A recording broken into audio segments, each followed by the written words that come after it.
So, good morning, everybody. Welcome to the February 23rd, 2021 Calvert County Board of Commissioners meeting. This time, I'd like to ask Commissioner Weems if he would give the invocation, please. Yes, sir, Mr. President.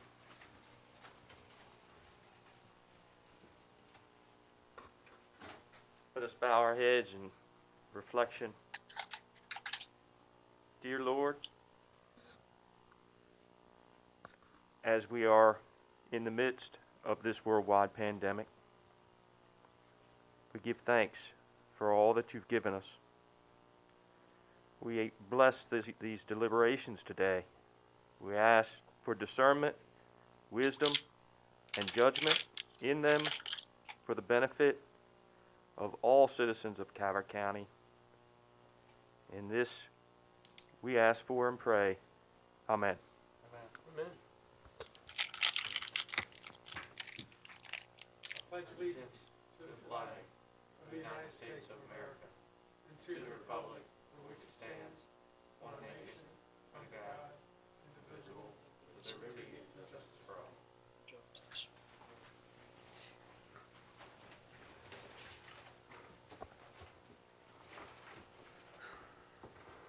So the first item on the agenda is to approve the agenda.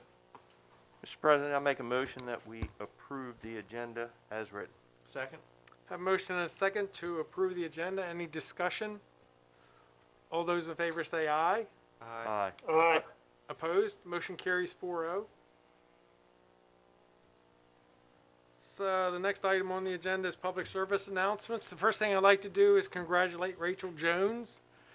This past week, the governor appointed Rachel Jones to fill the vacancy that was created when Michael Jackson, our delegate in 27, moved up to fill the seat of Senator Mike Miller. So we've worked with Rachel in the past when she worked for Senator Cardin, and we wish her all the best and look forward to working with her in the future at the House. So congratulations, Rachel.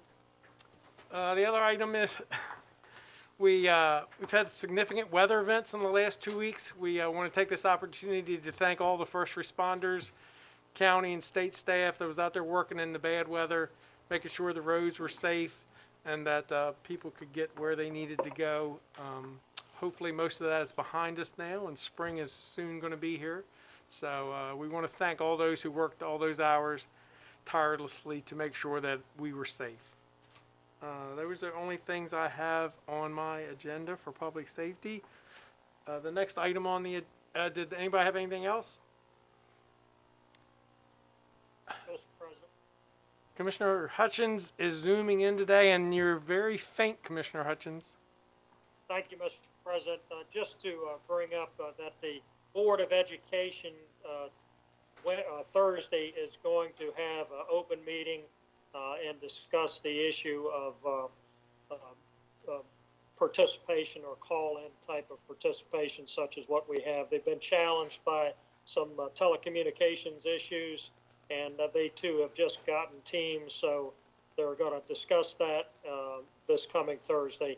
And I spoke with the president on Friday several times, and she just wanted me to bring that up to the attention of the board and the people, as we've gotten a couple questions on the issue of being able to come in and call in.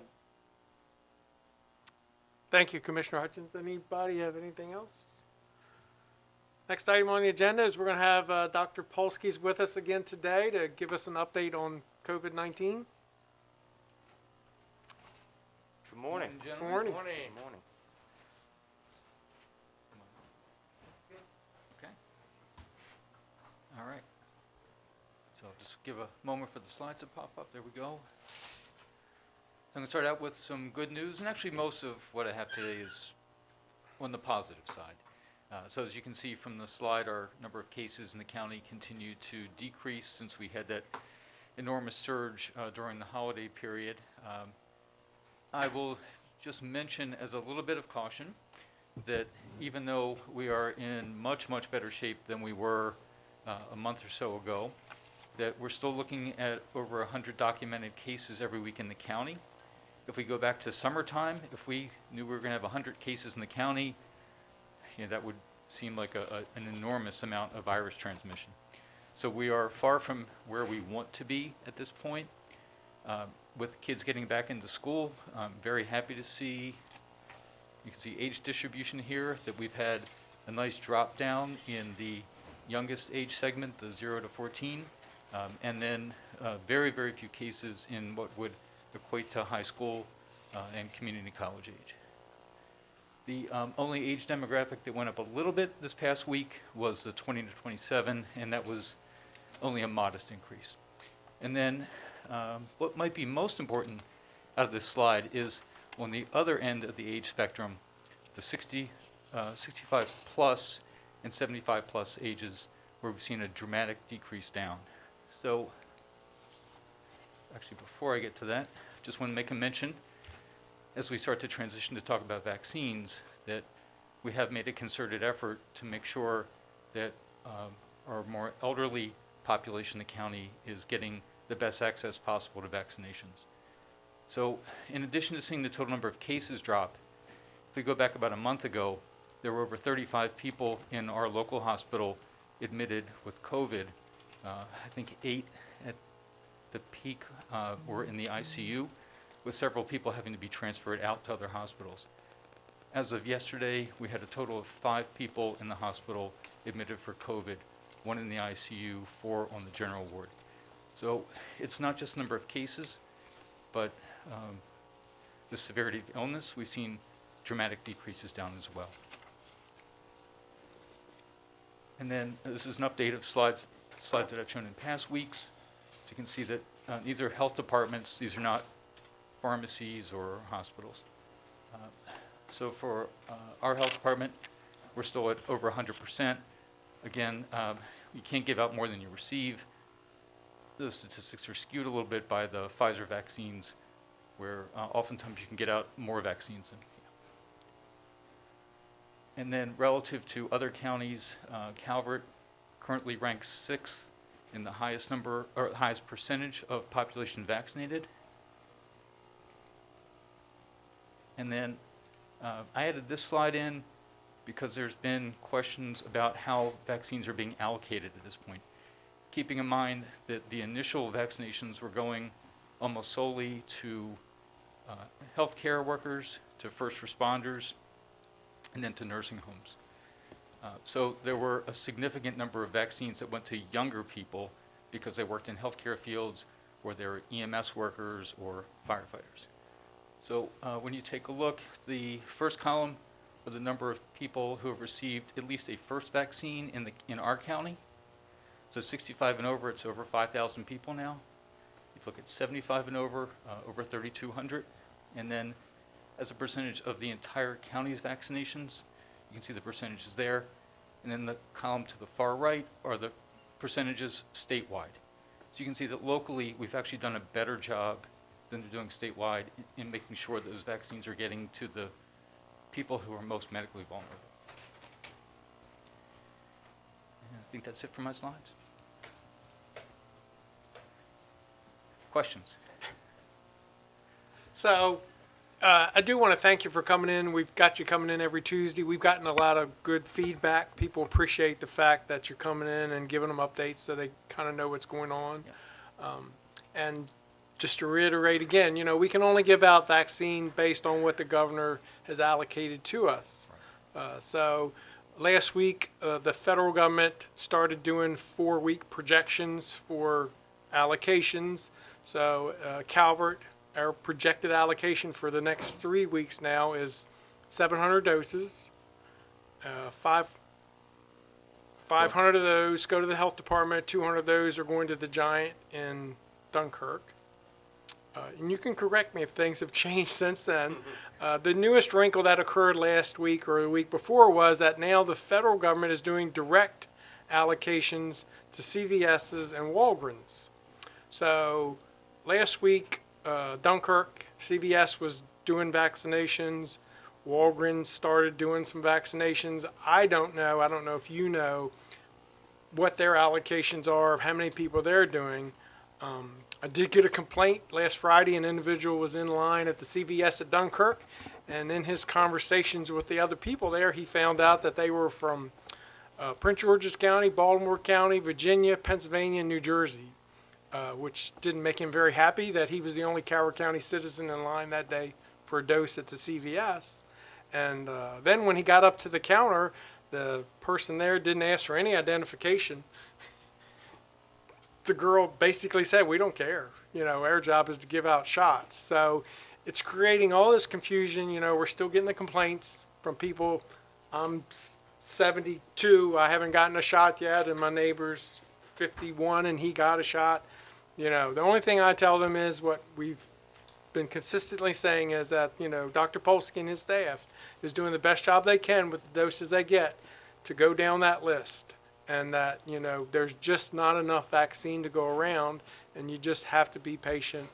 And but it's quite a challenge. Right. And Commissioner Hance, you're correct. So the health department is projected to be limited to 500 doses each week, at least for the next 4 weeks. We don't know beyond that. The Giant in Dunkirk, you're correct, they're getting 100 doses for a first dose and an additional 100 doses for a second dose. So they're only able to take in 100 new people each week. The hospital, our hospital, was being allocated 100 doses a week. This week they were projected to get 200 doses, so that may help us some. And then for the CVS and Walgreens, I was able to get some information from the Walgreens in Prince Frederick. The pharmacist there said they were expecting 100 doses a week. I couldn't even get through to the Walgreens in Lusby. So I'm guessing it's the same, but I'm not sure. And then the CVS up in Dunkirk, apparently they don't know from week to week what they're getting, and they've gotten varying amounts. And for this week, they don't know what they will be getting as the week goes on. The only doses that we have any local control over are the ones coming to the health department and the ones going to the hospital.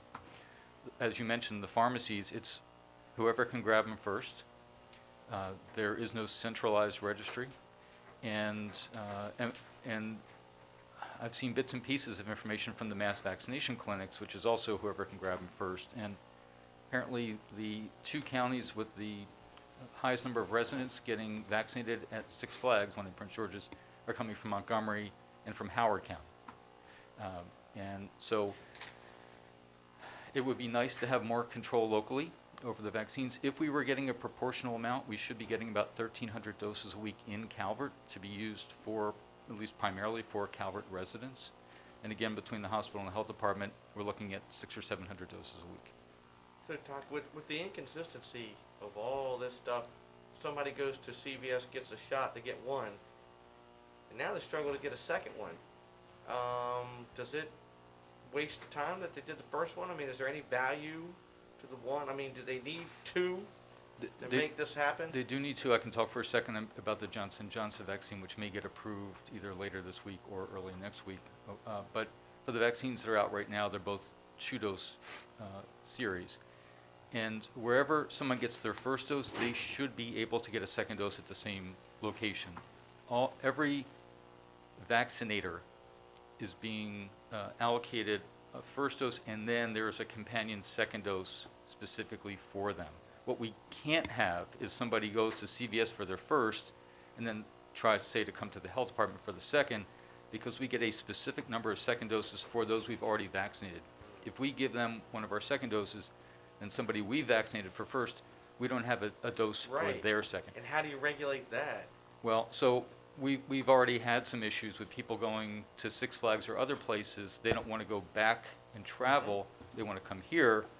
And unfortunately, we have to turn them away because giving them one of our doses means that we would then be shortchanging or denying someone who we vaccinated locally. And so everyone, no matter where they go for their first, the take-home is that they need to go back to that specific location for their second dose. And if they don't get the second shot, what happens? Well, we know that the immune response starts to diminish more quickly with only one. So people will not be as well protected. And we don't know how long that immunity will last. But so it's important to get the second dose to make sure that you're going to have lasting protection. It also, from the first dose, you don't get full protection. So you get pretty good protection, but it doesn't get boosted up to, when you hear that 95% protection, that's 2 weeks after the second dose, then you're up to 95% protection. So and the only other thing I'll add is people that have gone through the vaccination site down at the industrial park say it's an excellent process. It's very seamless, pretty quick and very thorough. But people are just gonna have to bear with us because there's so many circumstances beyond our control that it just is what it is. Right. So we know that currently we have close to 1,500 people 75 and over still on our county registry. And certainly if you do the math, it's going to take us at least 3 weeks to get through. Now, some of those people may be vaccinated elsewhere, which may help move us along more quickly. But we're still looking at least a few weeks before we can then move down to the 65 to 74 age bracket. So, have you completed the 75 and up yet? No, we still have about 1,500 people Okay. there. And also to keep in mind that local health departments are still tasked with making sure that all first responders and healthcare workers are vaccinated, and workforce does not stay static. So when somebody new starts to work at one of our volunteer rescue squads, then we need to have doses for them. When the medical office hires somebody new, we have to have doses for them. So those 500 doses cannot be purely put toward our 75 and over, or eventually our 65 to 74. And there was some talk about we didn't get deliveries last week because of weather. Correct. We got 0, and that goes, I think, for everywhere across the state. So we did get a delivery on Monday, yesterday, for the doses we should have received last week. Because of the weather and the ice in particular, we did postpone 2 days worth of clinics. So we didn't run out because we had postponed those. And then those people are already scheduled for their follow-ups. Okay. Any other questions? Well, thank you, Dr. Paulsey. All We right. just My pleasure. Thank you. appreciate all your effort. Yes. So the next item on the agenda is proclamation. Commissioner Weems. Yes, sir, Mr. President. The first proclamation is for Rare Disease Day 2021.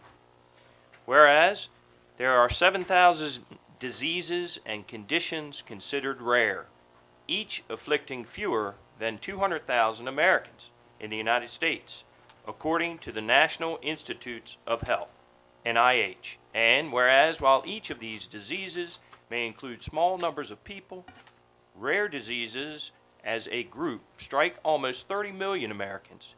Many rare diseases are serious and debilitating, significantly impacting the lives of those affected. And whereas individuals and families impacted by rare diseases often experience problems such as diagnosis delay, difficulty finding a medical expert, and lack of access to treatment or ancillary services. And whereas, while the public is familiar with some rare diseases such as Lou Gehrig's disease and sympathetic to those afflicted, many patients and families stricken by less widely known rare diseases bear a large share of the burden of funding research and raising public awareness to support the search for treatments. And whereas in Maryland, thousands of patients and caregivers, medical professionals, researchers, medical companies, and nonprofit organizations such as National Organization for Rare Disorders, NORD, will participate in this observance. Now, therefore, be it proclaimed by the Board of County Commissioners of Calvert County that February 28, 2021, be known as Rare Disease Day in Calvert County. Be it further proclaimed that we invite all citizens to duly note this occasion, given under our hands and seal this 23rd day of February, 2021. So did we have somebody that wants to speak? Yes, Go ahead.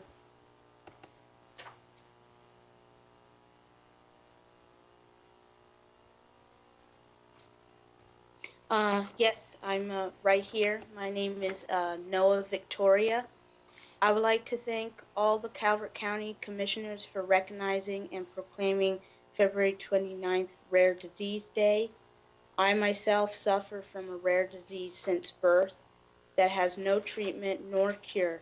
And I can tell you that we need all the support and awareness so that one day there will be more treatments and a possible cure. In these times of the pandemic, it has been even harder for us as our risk is high for us to even leave our homes. We are blessed to have this technology to make this day possible and for me to be able to participate.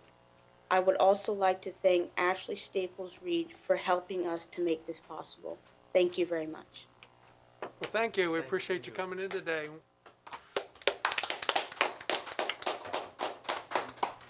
We wish you the best of luck. Yes, thank you. Thank you. So next on the agenda, Engineers Week, Commissioner Weems. Yes, sir. I see we have an engineer in the audience. If I could please have him step forward. Is he a good engineer or He- what? He's a well-renowned, Well-renowned. Well-renowned, well-respected, Good man. world-traveled. yes. Careful, he won't take Commissioner, I should also mention out that our county attorney is a civil engineer as well, although he does well over there in the attorney's booth. He did Very stay at the nice. Holiday Inn last night. Any other engineers here? Yes. No. JR. Almost a custodial engineer. I'm not going to ask you to speak unless you would like to, sir. No, sir. All right, sir. Oh, please stand up, though. This is for you, man.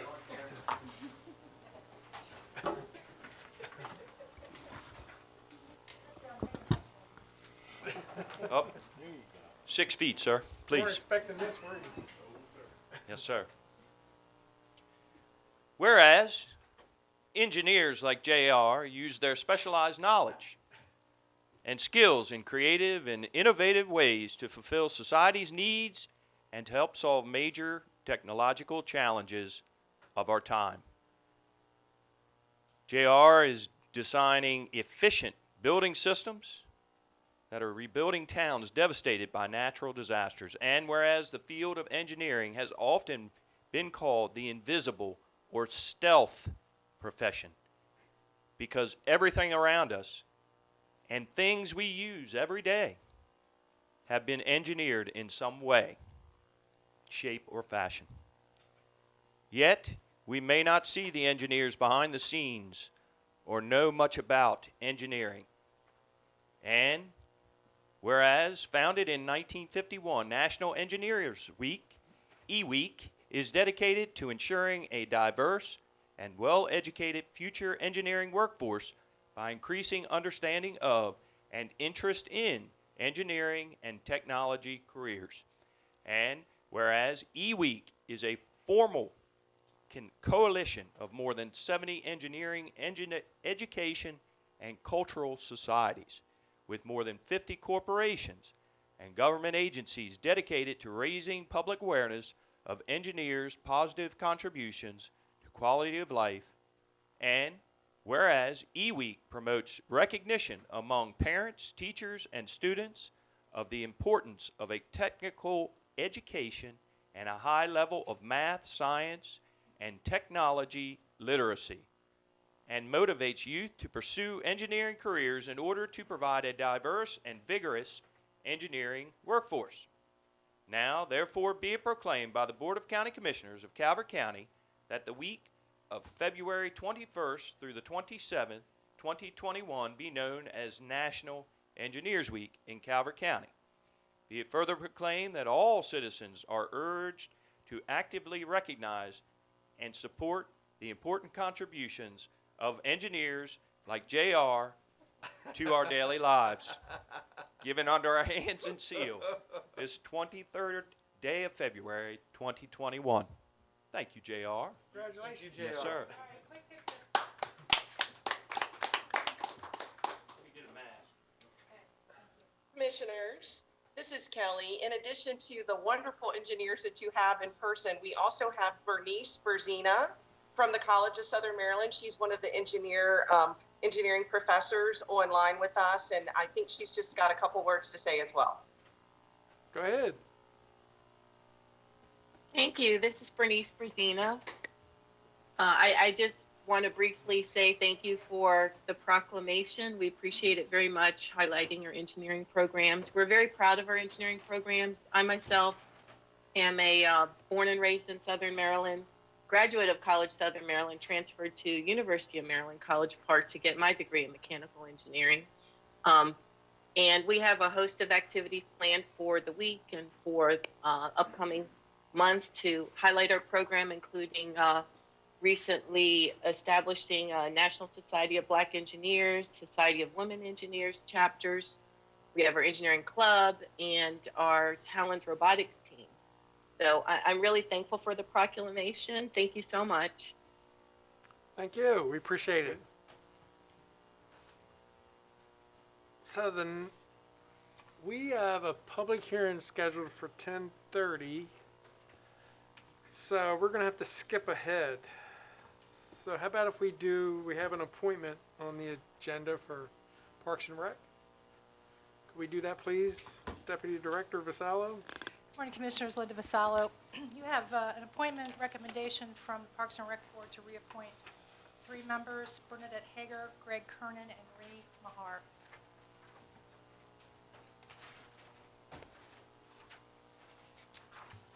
So gentlemen, we have 3 reappointments. The chair would entertain a motion. Mr. President, Mr. Weems. I'll make a motion to reappoint Bernadette A. Hager, Gregory A. Kernan, and Raymond R. Mahar to the Parks and Recreation Advisory Board. Second? I have a motion and a second to reappoint the 3 individuals to the Park and Rec Advisory Board. Any discussion? Hearing none, all those in favor say aye. Aye. Aye. Opposed? Motion carries 4-0. Mr. County Administrator. So, I'm told by the man behind the curtain that we can jump ahead to new business item 3, which is Department of Public Safety, Dunkirk Volunteer Fire Department Apparatus Grant. You should have a memo in front of you for a replacement for Engine 5-2 at the Dunkirk Fire Department. Commissioners. Yes, Jim? Hi, Jim Richardson, Division Chief, Fire Rescue EMS. I'd be happy to read that for you. Would you please? Okay, background, Dunkirk Volunteer Fire Department is requesting a $698,000 fire and rescue apparatus grant for the purchase of an engine. In order to apply for this grant, the Dunkirk Volunteer Fire Department adopted by resolution formal procurement procedures, procurement committee standards, and contract administration policies. Apparatus specifications received the approval of the Chiefs Council, the Fire Rescue and EMS Association, and the Fire Rescue Commission. Finally, the department has agreed to a promissory note through which the grant funding would be repaid through service over 20 years. The county will receive a security deed of trust that will complement the promissory note. The current apparatus has a service agreement in effect through January 1st, 2023, with a balance due of $23,690.30. In order to proceed with this procurement, the department requests that the Board of County Commissioners forgive the $23,690.30 balance on this current agreement and release the security interest. Proceeds from the sale of the current apparatus are required to be applied to the purchase of replacement apparatus and/or equipment. Fiscal impact, the $698,000 requested is included in the fiscal year 2021 capital budget for the purchase of the engine. Conclusion recommendation. The Department of Public Safety, Fire Rescue EMS Division recommends the Board of County Commissioners forgive the $23,690.30 balance on the current agreement and release the security interest. Approve the Dunkirk Volunteer Fire Department's apparatus grant request for the replacement of Engine 5-2 and authorize the board president to sign the fire rescue apparatus grant agreement. Thank you, Jim. Any questions of Jim? Chair would entertain a motion.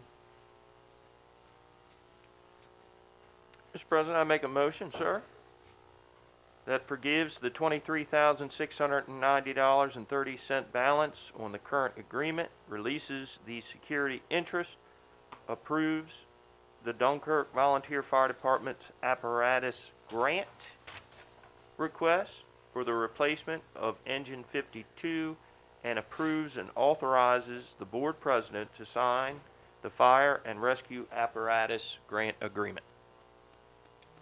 Second. So I have a motion and a second that we forgive the $23,690.30 balance on the current agreement and release the security interest, approve the Dunkirk Volunteer Fire Department's apparatus grant request for replacement of Engine 52, and authorize the board president to sign the fire and rescue apparatus grant agreement. Any discussion on that motion? Hearing none. All those in favor say aye. Aye. Opposed? Motion carries 4-0. Thank you, Jim. Thank you. Thank you, Commissioners. And that carries us till 10:30. So the first public hearing that we have scheduled, as soon as I get back on track, is for the Calvert County Sheriff's Office. Commissioner Hart? Yes, sir. Background. On October 30, 2020, the Calvert County Sheriff's Office applied for the FY 2021 School Resource Officer Adequate Coverage Grant offered by the Maryland Center for School Safety. The purpose of the fund is to provide grants to local school systems and law enforcement agencies to enhance school safety. The Safe Schools Fund offered by the center is provided by the state and is approved from the state legislature and the governor. The governor of Maryland has appropriated $600,000 of general funds in FY 2021 for this funding source. We have received an award in the amount of $175,193. The grant term ends on June 30, 2021. Discussion. The Calvert County Sheriff's Office, in conjunction with the Calvert County Board of Education, has developed an updated plan for adequate school resource officer coverage. It has been determined that additional overtime funds are required to provide Calvert County Public Schools with adequate school safety coverage.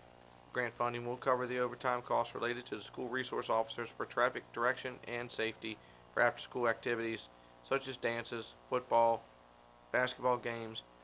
Grant award funding is only available in the fiscal year. It is appropriated by the Governor of Maryland. An FY 2021 budget adjustment is necessary to account for the $175,193 award. Fiscal impact. Calvert County Sheriff's Office will receive a new award in the amount of $175,193. Conclusion recommendation. Staff requests the Board of County Commissioners approve the budget adjustment BA 173 for $175,193 and adopt the resolution. Mr. President, I make a motion that we go with staff's recommendation and approve budget adjustment BA 173 for $175,193 and adopt the resolution. Sorry, public hearing. So is there any public comment? And I don't know if there's anyone from the Sheriff's Office that wants to say anything. Commissioner, this is Lieutenant Colonel McDowell. I'm sorry, I had someone walk in my office and I missed a portion of that. Is there a specific question? My apologies. No, we just read through the background and we're holding the public hearing. I didn't know if you wanted to add anything. No, just that we appreciate your support on this, and the funds are absolutely beneficial to our mission in the schools. I also have Corporal Glenn Libby available to speak, who is the supervisor in charge of the school resource officers, should you all have any questions of him. Thank you. Just a point of clarification, Mr. President. Was that motion inclusive of closing the record? I just don't. Did you? Well, because this is a public hearing, we're going to ask anybody that's called in to speak from the public to please press *9 now, and you'll be identified by the last 4 digits of your phone number. So if you wish to speak, please press *9.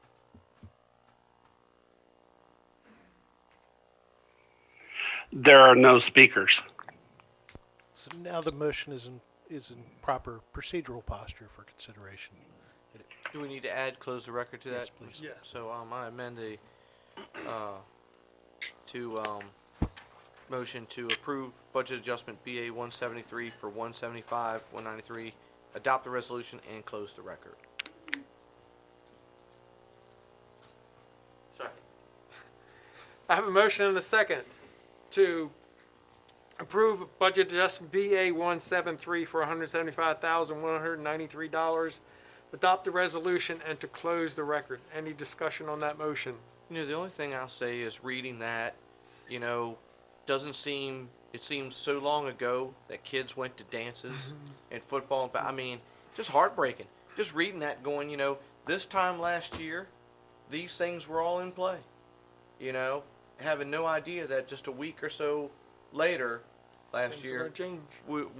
I mean, it is truly, I feel so bad for kids missing proms and their sports. It just breaks my heart. It really does. And when you see it in print like this, you know, well, that's all. So seeing no other discussion, all those in favor say aye. Aye. Opposed? Motion carries 4-0. Commissioner, I would like to thank Mary Lehman for her work on the details of this too. Absolutely. Thank you, sir. Thank you all. Thank you. So next on the list of public hearings is Department of Budget and Finance for the unfunded budget request. Director Hayden, would you like to read through that, Good morning, Commissioners. Beth Richmond, Deputy Director. I'm free to read the memo if you would like. please? Yes. Background. While the fiscal year 2021 budget was being prepared in spring of 2020, the uncertainty surrounding COVID-19 was immense. The Board of County Commissioners deferred making decisions on new staffing requests and new initiatives requested from county management. A plan was developed to review these items mid-fiscal year. The hope was for additional clarity on the impact of COVID-19 on the county's finances. The board met with staff on January 5th and January 12th, 2021 to discuss the request. Some of the requested positions and actions were approved. In compliance with the Code of Calvert County, a public hearing will be held on February 23rd, 2021. Discussion. The attached sheet details the positions and costs of the BOCC's actions. Fiscal impact. The annual total costs shown on the attached are $4,353,735. This amount includes salaries, benefits, overtime, and required equipment. The impact for the remaining portion of fiscal year 2021 is estimated at 4 months, March to June, and is $1,933,422. Conclusion recommendation. Staff recommends that after taking public comment and completion of the 10-day waiting period, the BOCC close the record and sign the resolution to increase the FY 2021 county budget. So Are there any questions? Any questions? Seeing none, do you have any public comment? Again, we'll ask speakers who have called in to speak for this public hearing on this budget adjustment to please press star 9. You'll be identified by the last 4 digits of your phone number. So please press star 9.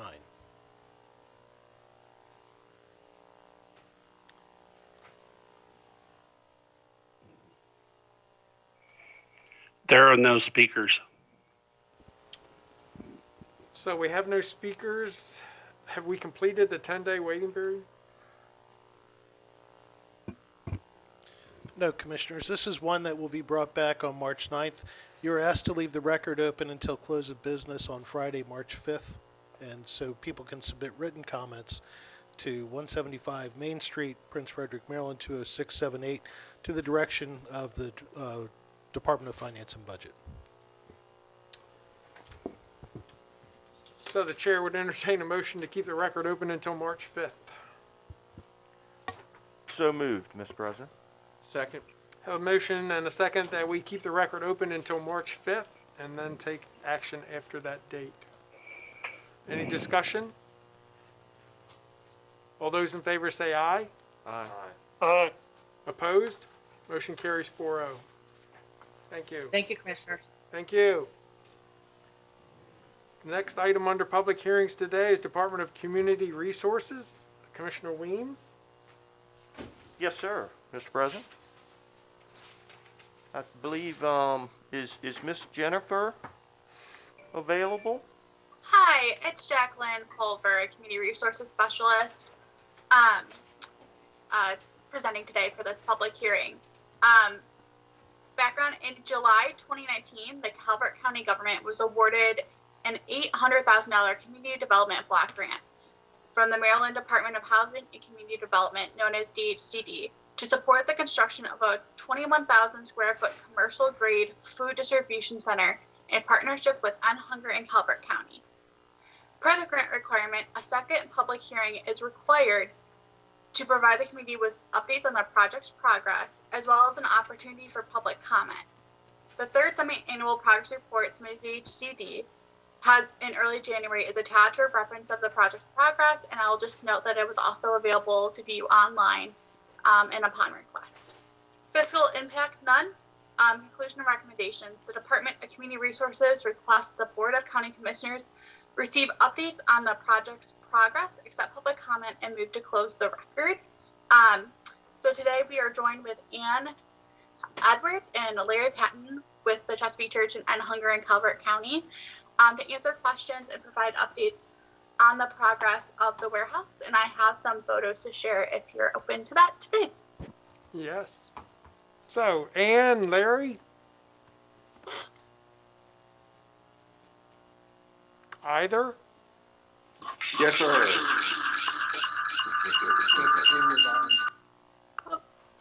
Larry? Hello? We need to put the camera on too? It sounds like they're getting coordinated. So while they're doing that, I can pull up the photos while they're getting settled. But this is a 2-year grant, and we're in the second year. And as you can see, if you drive by, construction is on the way, which is really exciting. We've had a lot to do with construction lately, so that's been fun.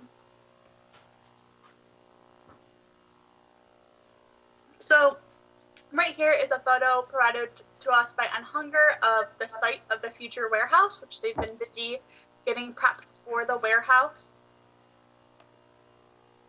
And then this is the pad clearing.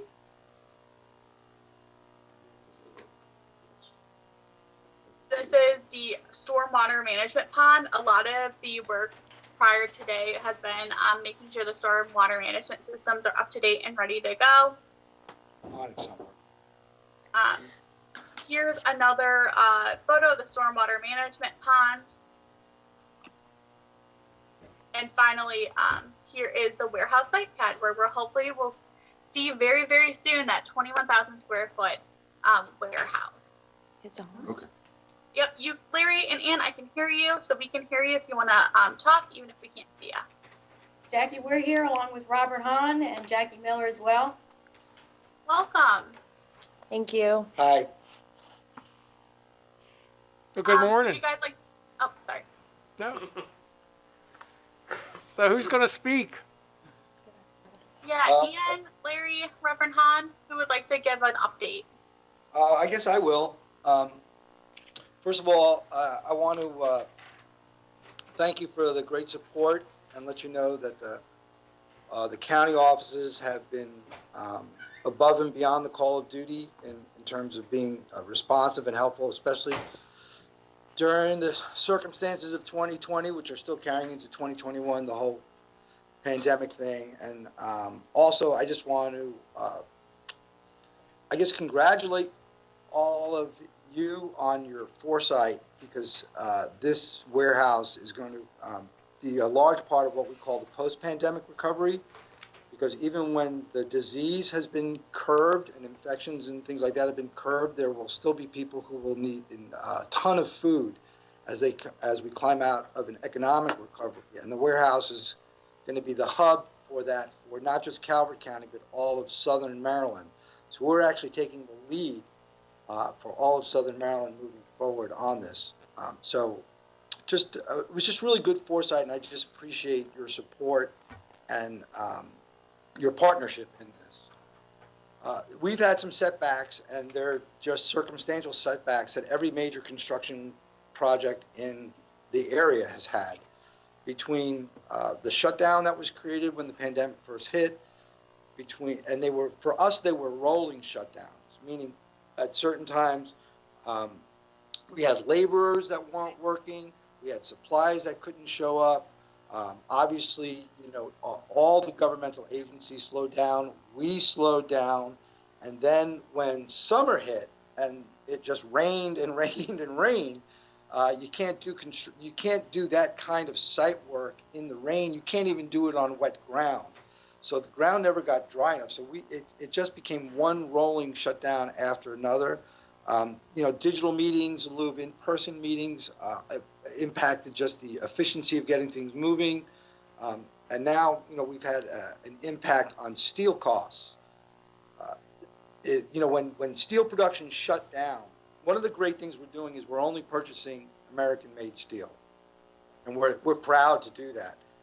That does two things. It reduces the number of suppliers we can buy from, because we're no longer shopping in the global market, we're shopping it in the U.S. market, and U.S. steel costs more.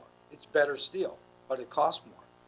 Well, when the auto industry rebounded, and I don't know how many of you know, the auto industry is having one of its best years ever because of all the incentives out there, and frankly, buying a car is one of the few pleasures people can have these days. So they go out and buy cars and they drive around in their new car.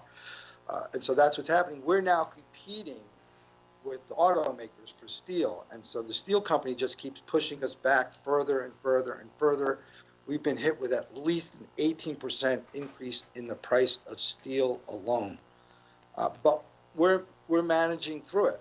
So, the pandemic has slowed us down. We're looking at being completed, we believe, by the end of this year, I believe, right? Is that right? Okay, well, by the end of next year. And that's because the steel is not even being delivered until May now. They've told us February, they told us March, they told us April, they told us May. And essentially, we are a small fish in a big pond. And when we complain and we say, well, March isn't good, they say, fine, we'll make it April. How's that sound? And when we say, well, April isn't good, they say, fine, we'll make it May. How does that sound? And that's just the situation we're in. Nonetheless, we're still operating, and Hunger in Calvert County distributed 2 million pounds of food into the area. We're feeding 1,500 kids every week who are not in school, who are not able to get their meals through school.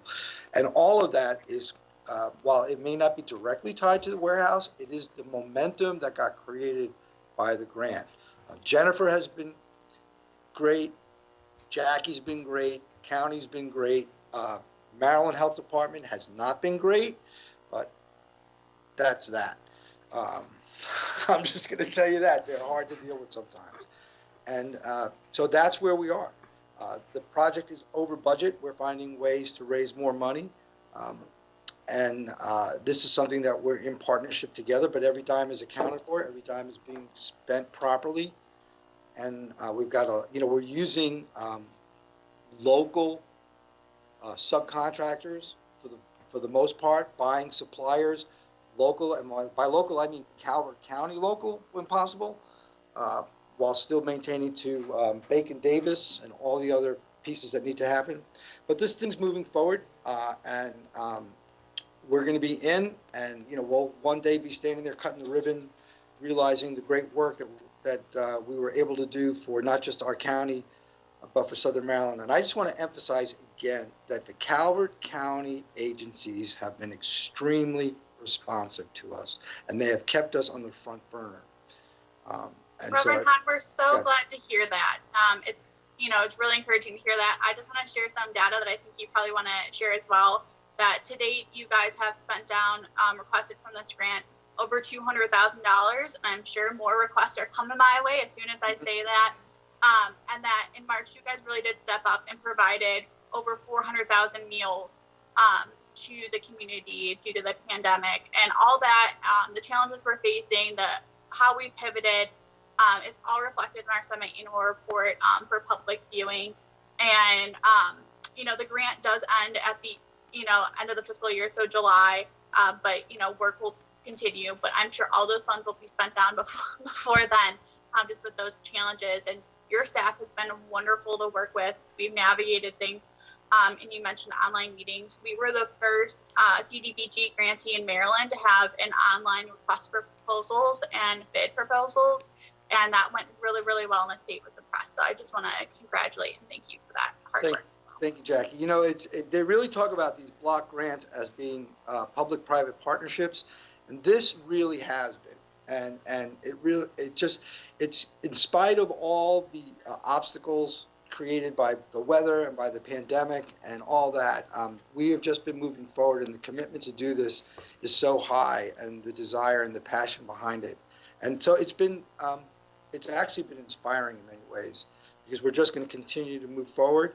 And I think in the next few months, we're going to sit down and talk about creative ways to find some more funding out there, because we have to, because this building costs more just on the face of it, just by the virtue of the steel alone and some of the extra site work that was not anticipated. But that's a conversation for another time. We're continuing to raise money. The county continues to be responsive. The need is there, and it's not going away. And Calvert is leading Southern Maryland in this effort. And I don't know if you also know that our warehouse, that was the warehouse in Prince Frederick, is now where vaccinations are being done in the End Hunger warehouse. We swapped out warehouses so that the Maryland Department of Health could use our warehouse because of its drive-through ability. You can drive through it from one end to the other. And they're now distributing the vaccination shots, the COVID-19 vaccination shots. So it's really turned into a lot more than we expected. And I guess in the business I'm in, I should be used to it, but God always seems to do a little bit more than we anticipate. And on that note, I do want to remind everyone that this is a public hearing, and if we're done with our presentations, we can open it up for public comment if anyone's on the line.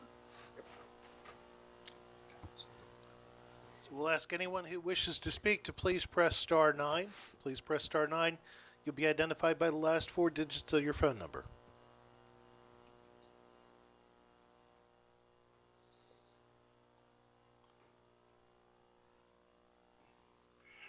There are no speakers.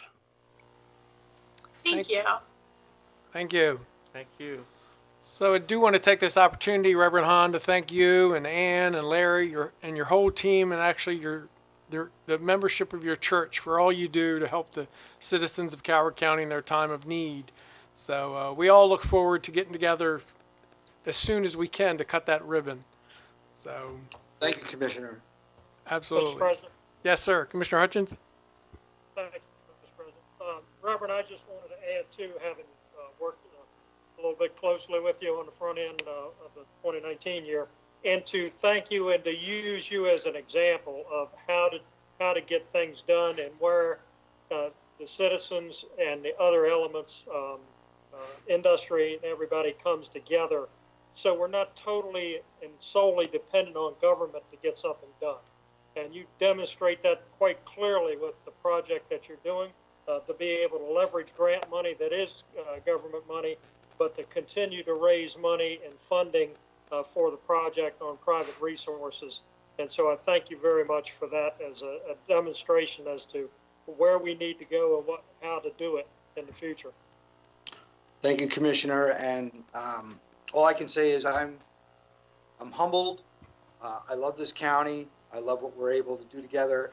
And while I'm the person that gets the thanks, it's really the team that does it. That includes Jennifer, and includes Jackie, and everyone on your team, and Ann and Larry and Jackie on my team, and all the other folks. And it's just been a partnership. And it's been, we're not in the construction business. So, a lot of this stuff we're learning it as we go, but we're really learning. And it is a great example that I hope other nonprofits and other churches and other charities and other private sector organizations will be able to model and continue to move us forward aggressively in this county. So thank you for that. Thank you. So with that, Chair would entertain a motion. Mr. President? Yes, sir. I make a motion upon staff's request to close the record. Second. Have a motion and a second to close the record. Any discussion? All those in favor say aye. Aye. Aye. Aye. Opposed? Motion carries 4-0. Thank you, Thank you so Jacqueline. much, Commissioners. So the next item on the agenda is public hearing number 4 and the last public hearing. Department of Public Works, Commissioner Hart. Yes, sir. The Mount Harmony Road Safety Improvements Project, MHRSI, was introduced in the FY 2015 budget. This project included reconstruction of a curve between Valley View Court and Rue Court and provided for intersection improvements at Quince View Court. Discussion. DPW would like to transfer the construction funds, $600,000 from the MHRSI project to the Barstow Salt Barn project. Reconstruction of the Valley View Court Rue Court curve has been completed. The Quince View Court intersection improvements have been delayed due to new design requirements by the American Association of State Highway and Transportation Officials. This requirement will delay the Quince View Court intersection improvements and may include right-of-way easements. DPW would like to reallocate a portion of the funding previously approved for MHRSI project, $600,000 to the Barstow Salt Barn project. The Mount Harmony Road Safety Improvement Project will be reintroduced into the Capital Improvement Project budget upon completion of design. Fiscal impact. Transfer of the $600,000 will reduce the MHRSI project, leaving a balance of $177,377 for completion of the redesign. The Barstow Salt Barn project would increase by $600,000. Conclusion recommendation. The Department of Public Works requests the board approval of the budget adjustment 058 CIP for the transfer of $600,000 from the Mount Harmony Road Safety Improvements Project 4572-45006 to the Barstow Salt Barn Project 4562-45006. I think we have the most famous engineer in Calvert County before us now, J.R. Cosgrove. The legend of J.R. Good morning, Commissioners. J.R. Cosgrove, Deputy Director of Public Works. I'm here if you have any questions and concerns about the transfer of these funds from one project to the other. I don't see any. That's why you're the most famous engineer of the day. Do we have any public comment? If anyone is on the line to comment for this public hearing, please press star 9 and you'll be identified by the last 4 digits of your phone number.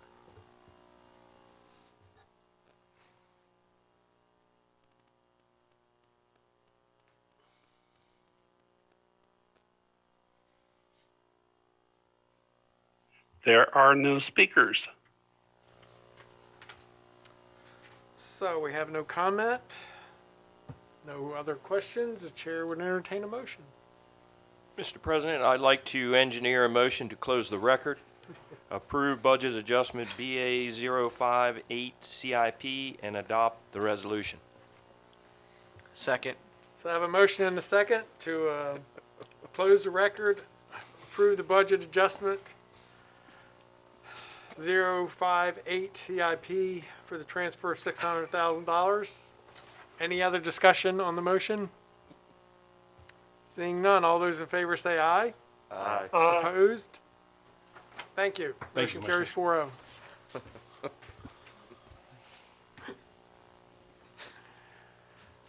Next item on the agenda, old business.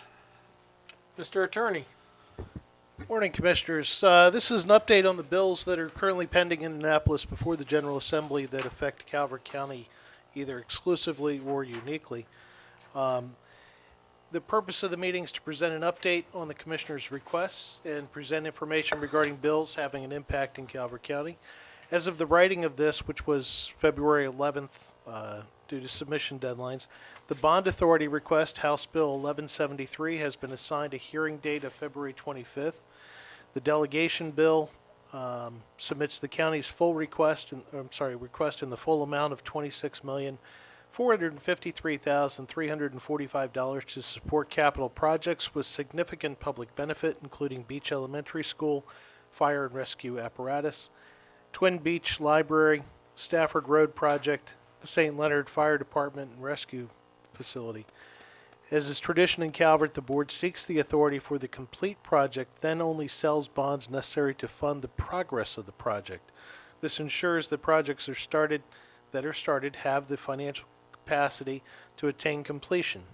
Not selling bonds until the funds are required for the foreseeable 18-month future ensures that principal and interest are not paid before the funds are needed. This model can create the perception of underutilized bond authority. However, this model is also part of the network of fiscal procedures that earn the county AAA bond ratings from all three rating agencies. Delegate Clark has introduced House Bill 801, Calvert County Public Safety Buildings Used for Agritourism. The purpose of this legislation is to add Calvert County to the list of counties where an existing agricultural building may be used for agritourism for up to 200 persons is not considered a change of occupancy that requires a building permit. While the change from 50-person capacity currently in place will not eliminate requirement for use permits to verify, 1, the primary use of the building as being agricultural prior to its conversion, 2, egress must meet or exceed code, 3, the use is limited to floors where ground level exit is located, 4, the use must meet regulations adopted by the Department of Planning and Zoning, including adequate parking and critical area regulations, 4, properties subject to the preservation easements like APD or MALF must comply with those limitations, and this bill does not apply to new buildings being constructed to hold events. Next, Delegate Fisher has introduced House Bill 1016, Calvert County Alcoholic Beverage Licenses Annual Fees. If passed, this bill would reimburse restaurant and bars with on-premise licenses their license fee for the 20 to 21 licensing period. Commissioners were given an opportunity to sign a letter supporting this bill because it was scheduled in between your two meetings. So that one had a hearing. House Bill 1016 had a hearing on the 19th of February. House Bill 801 has a hearing on the 5th of March. And so we're asking, the fiscal impact. Fiscal impact of House Bill 1016 is a loss of revenue of approximately $120,000. The board is asked to sign a letter of support for these bills, either as individual members in advance of the presentation if necessary to meet the General Assembly submission deadlines, which was the case with House Bill 1016, or as a board at the conclusion of discussion if the General Assembly hearing will follow thereafter, which is the case for House Bill 801. Your bond authority bill is scheduled for hearing this Thursday. We have submitted a letter in support because it is the full request, and we've registered Finance Director Tim Hayden to testify on that bill by Zoom. Questions? The only thing I just want to make clear is that, that has nothing to do with regular stores like I own. It's bars and restaurants only, and I think it's obvious folks to see that bars and restaurants have been either closed or so damaged to they may not come back. So it is, like I say, once again, nothing with what I do or a license that I hold. So I just want to make sure everybody was clear with that. No misunderstandings. Commissioner Mr. Hutchins? President. Thank you, Mr. President. Along those same lines, this follows right along with the stimulus concept to try to help those businesses that have been most significantly impacted. And of course, restaurants and small bars have taken the larger hit of the COVID impact as far as financially. So this is a reasonable approach to provide some type of impact stimulus to those locations along with what the state has offered. Any other comments? Actions? So if it's pleasure, the board will draft a letter in support of House Bill 801 for agritourism and prepare that for your signatures. Thank you. Thank you. Next item on the agenda is under New Business, Department of Community Resources. Commissioner Weems. Yes, sir. Mr. President. Hi, I'll be joining. This is Jennifer Moreland, Director of Community Resources. Thank you, Ms. Jennifer. I can read the memo now to give you background. The Calvert County Office on Aging currently provides comprehensive case management and supports planning services with the Community First Choice CFC program through an agreement with the Maryland Department of Health. As part of the CFC program, United Healthcare Services, Inc. provides certain protected health information of dual eligible members to the Calvert County Office on Aging in agreement with the dual special needs plan contracts with Maryland Department of Health. United Healthcare Services, Inc. has requested that each service planning area sign the attached data use agreement outlining the guidelines for use of the data provided. Discussion. The County Attorney's Office has reviewed and approved the attached documents for legal sufficiency, fiscal impact. There's no fiscal impact to the county. And the staff requests a motion to approve and authorize the board president to sign the data use agreement.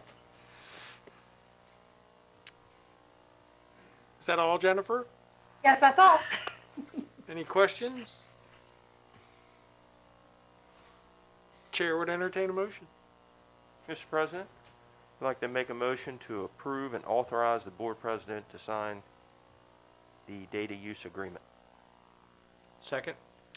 Have a motion and a second to authorize the president to sign the data use agreement. Any discussion on that motion?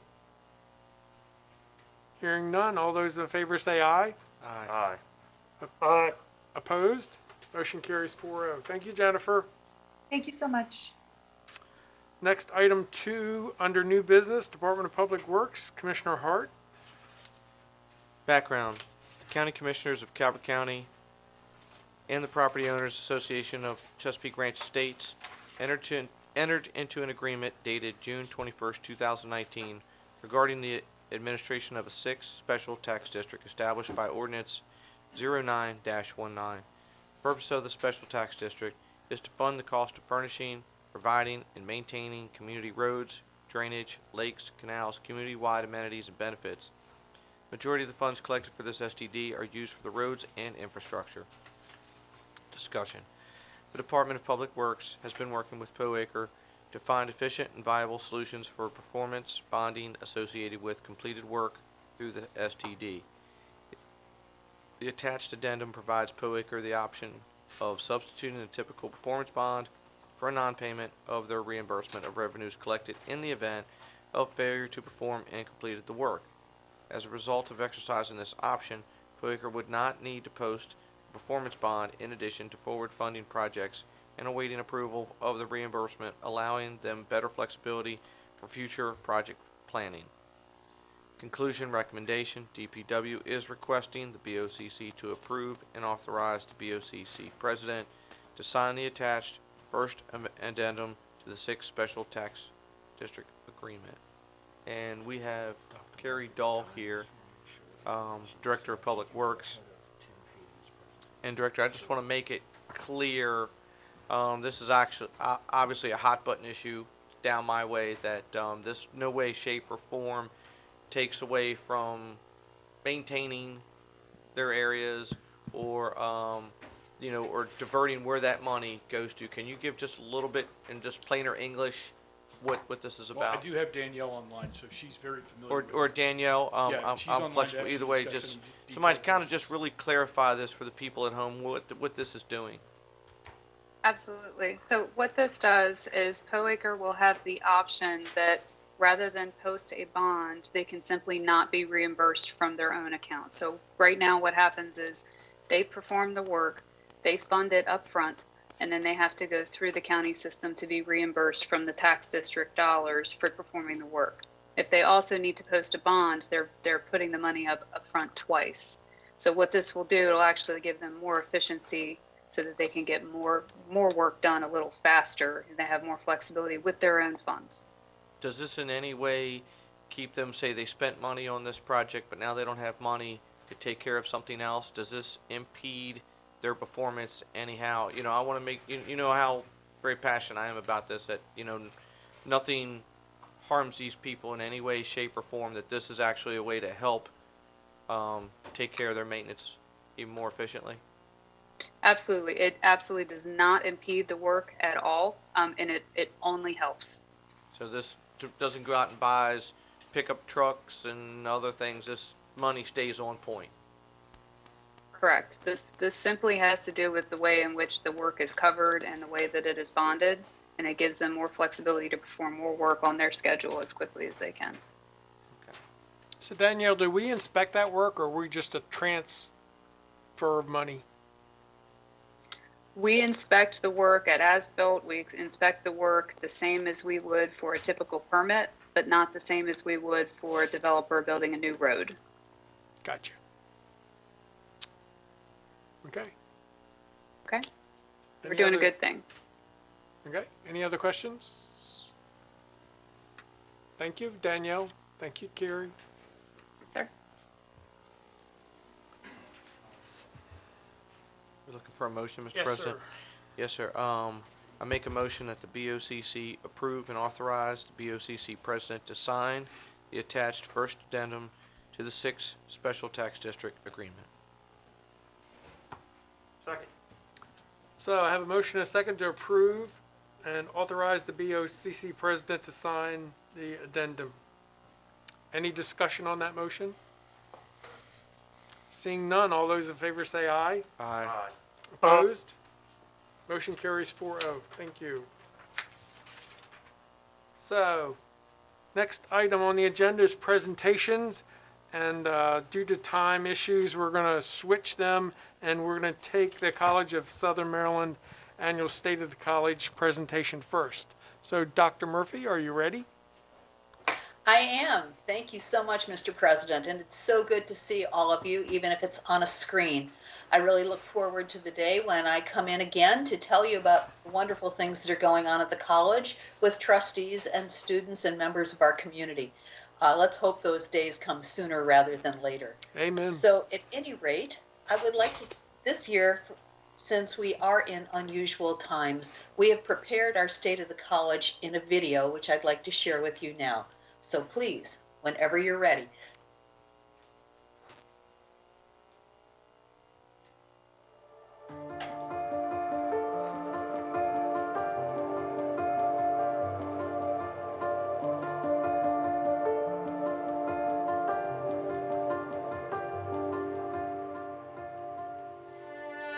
CSM has long been a strong part of the Southern Maryland economic engine, employing over 1,000 people, earning over $50 million in wages and benefits.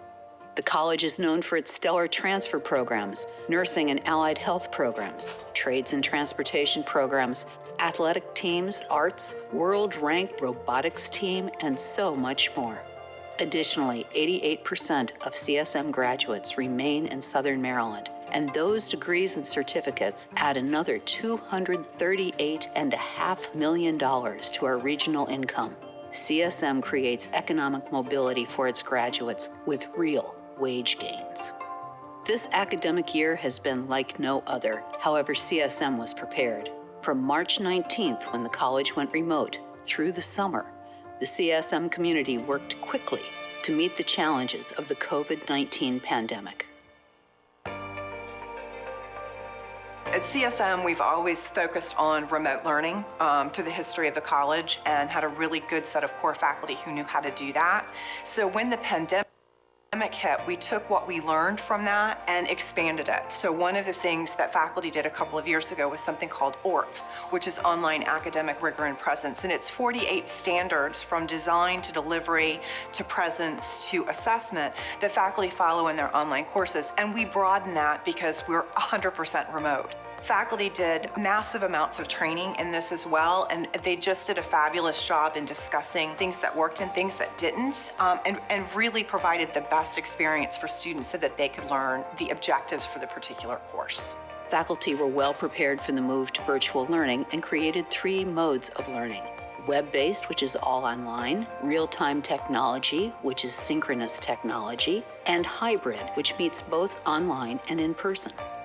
Student outreach uncovered that our students were hit hard economically by the pandemic and struggled with technology and basic needs, including mental health.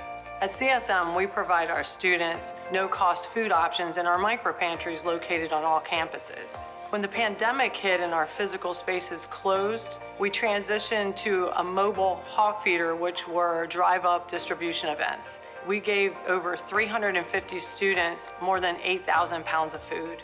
We also have a laptop loaner program, which to date we have distributed more than 125 laptops to our students. Counseling Services was really glad to be able to continue our much-needed role with our student population, providing individual counseling for students who we were seeing prior to going to remote, and then new students who were needing mental health services and resources. And we were really glad to be able to continue to provide that for our students. We were able to continue our partnerships with Student Life and with Men of Excellence, and we were able to bring mental health specific talent talk topics to our student population, which were very well received and, much needed to help with the adjustment and transition that our students were facing during this time. As part of the pandemic response, the college chose to use a significant part of its own CARES Act funds, as well as raise funds to support our struggling students. The pandemic had a significant impact on our students. Over 2,100 of our students received over $1.25 million in CARES Act funds. These were emergency funds distributed directly to students and not used to pay for outstanding tuition and fees. The college recognized that students needed additional assistance, so we were able to allocate over $800,000 of institutional CARES Act funding specifically geared towards retention scholarships for the fall and spring semesters. Well, the CARES Act money helped me in a variety of ways. It opened up so many doors for me. My grandmother suffered a stroke back in the fall of 2019, so I found myself having to take care for her. Being a student at CSM, I just went through the motions of applying for FAFSA the next spring, as I do in February. I didn't know what the outcome was going to be. Fortunately, once I received my financial aid letter from CSM, it said I had CARES Act money, and I broke down in tears because I honestly didn't know how I was going to come up with the money to continue my tenure here at CSM. So this CARES Act money has opened so many doors within the last year for me, and I feel honored, and I know I'm not the only one who got it. It truly just touches my heart that CSM found it in their heart to share this money with us, and that the CARES Act was able to do that for people just like me who had no clue how they were going to finish their education. When the pandemic hit, the CSM Foundation quickly changed focus to raise money for affected students through the Help a Hawk Fund. For the 2020-2021 academic year, the CSM Foundation has already awarded more than $800,000 to both credit and continuing education students. One of the initiatives set forth by Dr. Murphy is the Help a Hawk Scholarship, which covers the cost of one 3-credit course per student. We've already seen a success rate of 96% of students who were offered that scholarship used it to continue their studies. Our students need our help more than ever right now. No student should have to choose between affording to live and affording to learn.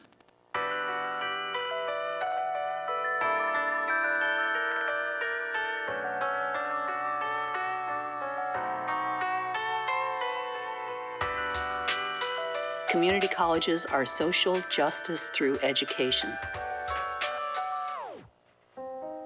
George Floyd's murder at the end of May brought the horror of anti-Black racism to the forefront of our thinking. Both the Board of Trustees and I issued statements. However, the Office of Equity and Inclusive Diversity took the lead in helping our college community work through their reactions.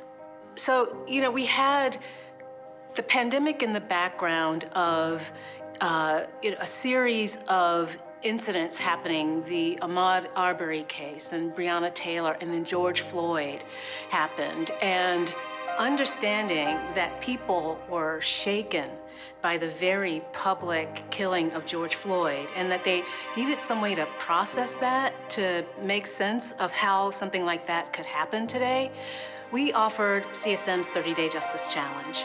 We challenged people to spend 8 minutes, 46 seconds a day learning about anti-Black racism. Nearly 200 people joined from all over Southern Maryland, and we read articles, websites, poetry. We watched films and TED Talks. We listened to music. But most importantly, we talked to each other. We shared what we were learning and feeling about entering into the experience of Black people in America. It was truly powerful, deep learning. As a community college, CSM is integral to the regional response to the COVID-19 pandemic. We've been supporting the Charles County Health Department in their education and outreach efforts to businesses for post-COVID and recovery strategies. We've been very privileged to work with Charles County Health Department to create a training for 15 outreach workers that are servicing the business community, helping them with safety and sanitation protocols so they can return to operations and serve the public adequately. We've also worked with the county to create online on-demand trainings that are free to Charles County businesses, and we're just privileged to be a part of that process. In March, once we successfully moved our operations to a remote environment, we reached out to our community partners to see how we could help. We offer them the use of our buildings or our parking lots and any COVID-19 related activities. We've hosted blood drives at both the La Plata campus and the Prince Frederick campus, and worked with the Calvert County Health Department to provide a site at our Prince Frederick campus for COVID-19 screening. Through that site, hundreds of citizens have received COVID-19 screening tests. By late summer, we realized two things. One, the College of Southern Maryland would continue to operate mostly virtually for the remainder of the academic year. And two, the College of Southern Maryland is the front line for our regional economic recovery. CSM had a choice: continue reacting to this pandemic or shape our work to meet the future. We chose the latter. And the result is the CSM New Deal. The CSM New Deal is supported by three pillars: learning for economic mobility, the 21st century workforce, and revising the CSM footprint. Let's consider learning for economic mobility. The College of Southern Maryland works to close Southern Maryland's wealth gap by providing learners with high-quality, affordable programs that allow graduates access to high-demand careers right here in the region. CSM is the front line for higher education, and we see the fruit of CSM's work in action as we watch our regional pandemic response. CSM has produced thousands of first responders and healthcare workers and continues to keep that pipeline open. Equity is at the forefront of our work, and in 2019, CSM joined Achieving the Dream, a national network of 277 colleges in 44 states that focuses on institutional transformation and closing equity gaps. This year, CSM launched its Achieving the Dream Action Plan. There are three teams that support the action plan. The first team is Clarifying the Paths, which focuses on student success and making sure the entry points are available for students. The second team is Systemizing the Supports, which focuses on the technology and how students move through the system. And the third team is Demystifying the Finances, so that families and students understand all those things that go into the financial planning aspects of their college education. CSM has also launched an immediate response to the needs highlighted by the pandemic through three initiatives: Charles County Health Department contract training, Getting Southern Maryland Back to Work collaboration with the Southern Maryland Workforce Development Board, and ACT's Work Ready Communities. As a leader in educational technology, CSM has been able to continue supporting our learners and has developed a form of synchronous distance learning called real-time technology, or RTT, that is designed to facilitate a safe return to campus. The two other pillars, revising the footprint and the 21st century workforce, are providing the college with opportunities for innovation. CSM is in the midst of a new facilities master plan, which is providing an opportunity to look differently at how our buildings function to support our mission. What if, instead of asking whether students are college ready, we ask whether the college is student ready? CSM has asked that question. 2/3 of our students are part-time in the paid workforce and have significant family responsibilities. Little in their lives fits into our concept of the traditional college student. That's why CSM is changing. Beginning fall 2021, the majority of CSM classes and programs will be offered in compressed terms year-round. To support our students in the new 7-week compressed schedule, we've created a comprehensive advising experience for each student. In each academic pathway, we will have student success teams comprised of professional advisors, student support coordinators, faculty advisors, as well as staff from the financial aid office, from cooperative education, and other support services. So, as a part of this comprehensive advising experience, we will have professional staff and faculty devoted to the academic success and matriculation of our students at the College of Southern Maryland. Our students struggle with food insecurity, and we've learned to take our Hawk Feeder program mobile. We've been able to expand it through regional partnerships and have distributed thousands of pounds of food to our students and their families. This work will continue. Most importantly, we have learned that very little money makes a difference in our students' ability to continue their studies, which is critical in these uncertain times. Funding students works. Our goal is to increase to 2,500 scholarships for the beginning of fall 2021. The COVID-19 pandemic has disrupted every element of our lives, and now is the time to create the future we need for all Southern Marylanders. The road to recovery for our region runs through the College of Southern Maryland, and we stand ready to serve.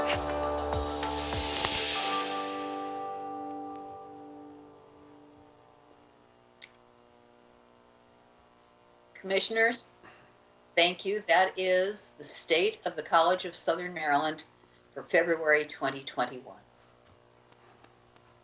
Well, Dr. Murphy, as you said, you've seen quite a few challenges this year, and think that it's going to shape our future as we move forward based on those challenges. And having to adapt and meet the needs of the citizens is the most important thing for all of us. So appreciate all your work on that effort. And I did want to ask, I seem to recall in one of the MACO meetings that there were some cuts to the community college system in the budget. Yes, sir, there are. The governor's budget had restored our funding that we lost last year, and of course there's a BRCA which cut it back significantly. We're, as you might imagine, opposed to that. Those dollars will help us a great deal.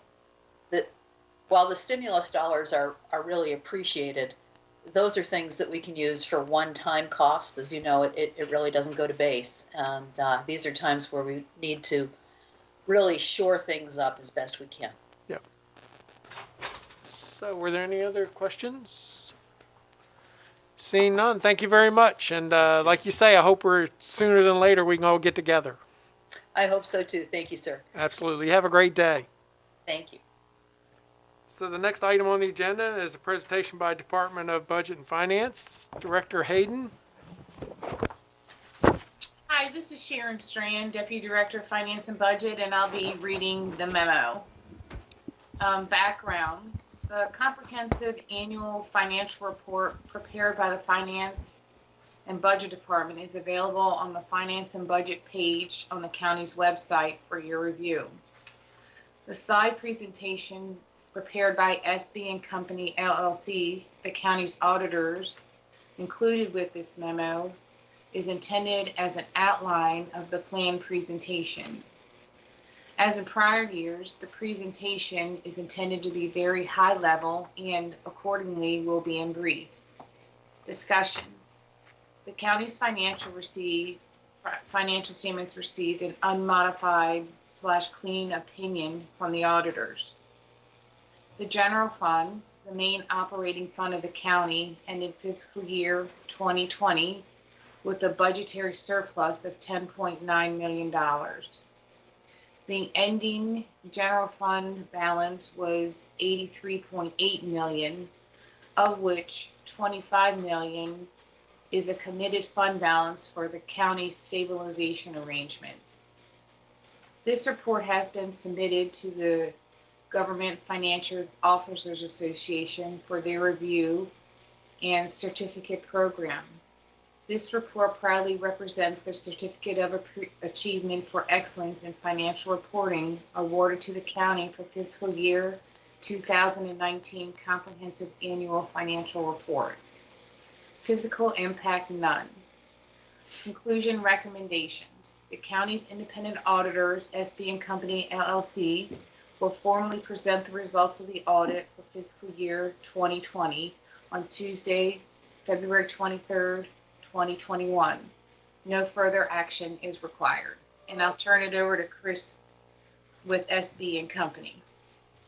All right, well, thank you, Sharon, and good morning, commissioners. I hope everyone's doing well.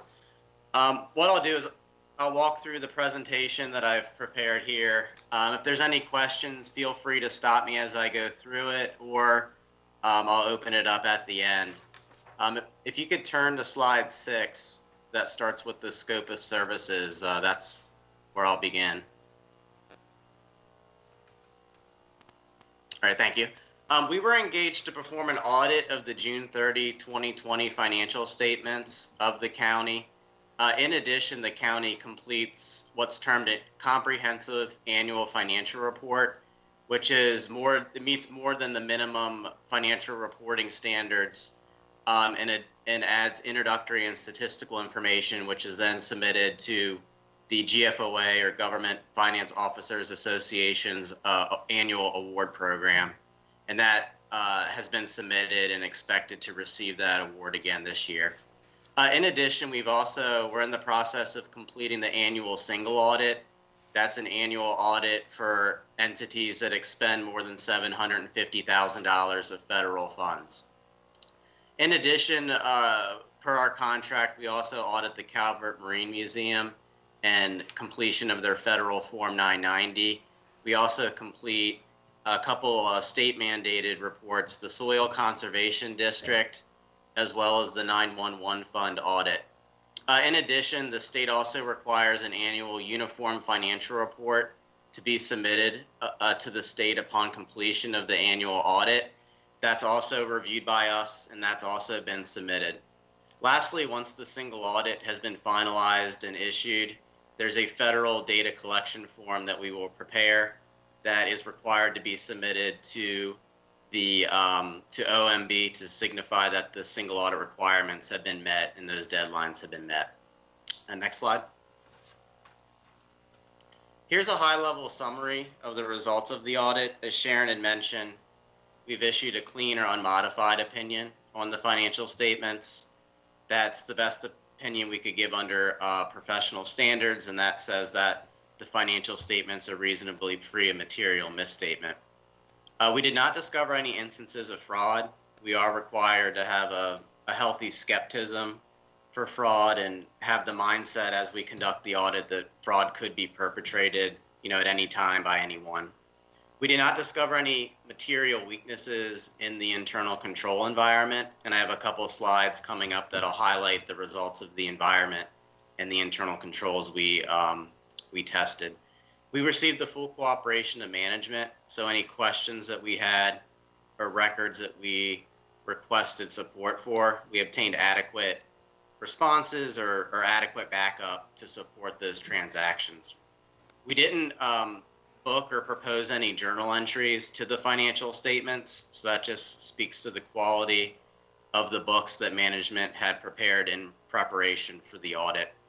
And at a high level, I've included here just a 3-year comparison of the county's change in net position. Now keep in mind, this is entity-wide, so this includes not only general fund, but it includes enterprise funds, long-term assets, and long-term liabilities.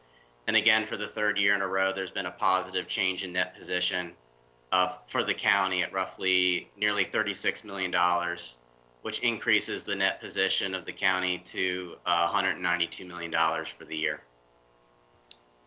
Next slide, and go to the next slide. We use a risk-based audit approach, and you'll see the phases here.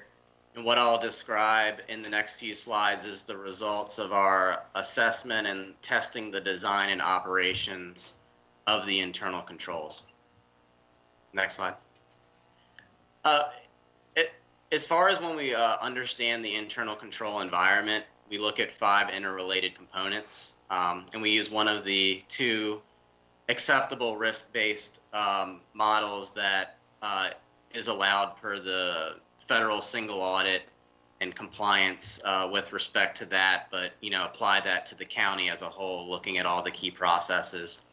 And this year being definitely unique with COVID and having to understand what things are being done, remotely, and any changes in the internal controls, and also taking a look at IT access to the system and who has access to the system. I think has played a greater role in understanding this year with the environment, and this is across all entities really, and how they've been able to continue operations during this time. But we've looked at 5 interrelated components: the control environment, the management's risk assessment process. We've looked at the information and communication, that's shared throughout the organization as it ultimately impacts the financial statements. We look at the specific control activities and the monitoring of those activities. And in each of those cases, we concluded that there was an effective environment for the period under audit. And then getting into the next slide, this will go into the specific processes that we evaluated, the key processes that impact the financial statements. We've assessed the treasury function. That's looking at cash and bank reconciliations as well as investment activity, looking at estimates within the financial statements. If you look at, the useful lives of fixed assets, if you look at assumptions for the pension and OPEB actuarial calculations, those are, just a couple examples of the significant estimates within the financials. We look at the way management closes the books and their process for reporting the numbers accurately at the end of the year. And then also going through the expenditure cycle and looking at the disbursement process, we concluded that those areas were effective for the period under audit. And then next slide shows the remaining processes that we evaluated. We looked at the payroll function as well as revenue, fixed assets, and as I alluded to before, looking at the IT portion as well. And when we look at IT, we're really focusing it on the general ledger and the controls that are impacting the financial system for that perspective. And in each of these areas here, we've also concluded that there is an effective process in place for the audit period. Next slide. Next slide. And as Sharon mentioned, I know she highlighted some of the financial results, but this, I know it's a little small, but this is the general fund on a budgetary basis. Budgetary basis is slightly different from GAAP, but you'll at least see the budgetary actual numbers compared to the final budget for the year. There's a favorable variance for total revenue of nearly $3 million. We've seen income taxes across really most counties within Maryland. You'll see the income tax revenue's been up. We've seen that slightly up, here as well. If you look at the expenditure side, expenditures were under budget overall by roughly $8 million.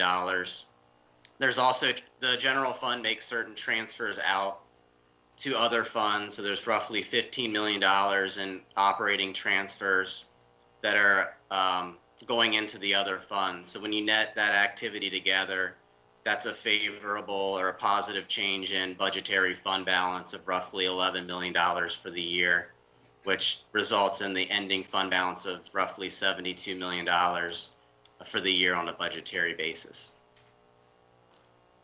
Next slide. You can go one more.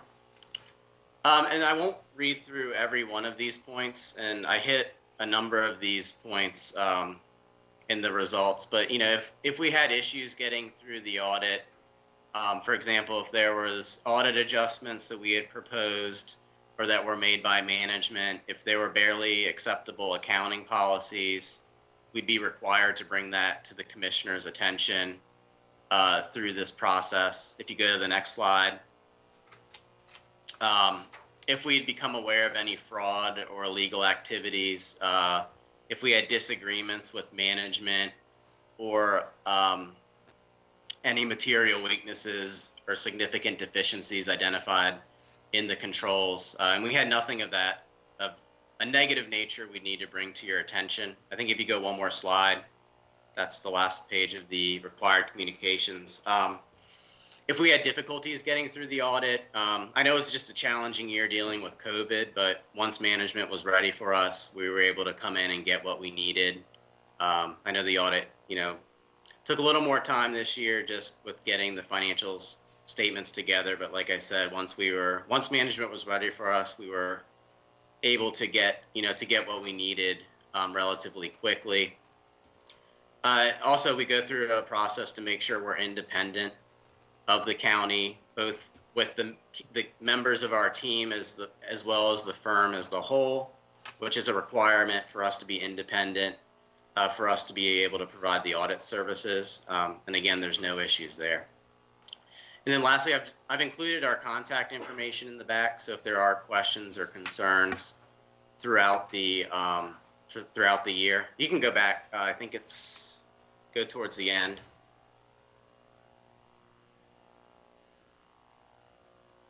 There you go. We have our contact information here, and we encourage both, management and the commissioners to reach out to us if there is a concern or a new accounting pronouncement. We like to have those discussions proactively so that management's prepared. There's no, negative surprises from an audit perspective that you kind of have to unwind a transaction or handle something differently. Luckily, I guess with this kind of crazy year we've had, GASB's delayed all the implementation of new standards, so there was no required standards that the county had to implement from, new reporting or accounting pronouncements this year. So that made it a little bit, easier for us this year. But those are my prepared remarks. So if there's any questions, I'll open it up. Questions? I don't see any. So Chris, you do other government agencies? Yep, we do a number of other counties, local municipalities. We've done the state of Maryland audit. We've done the District of Columbia audit.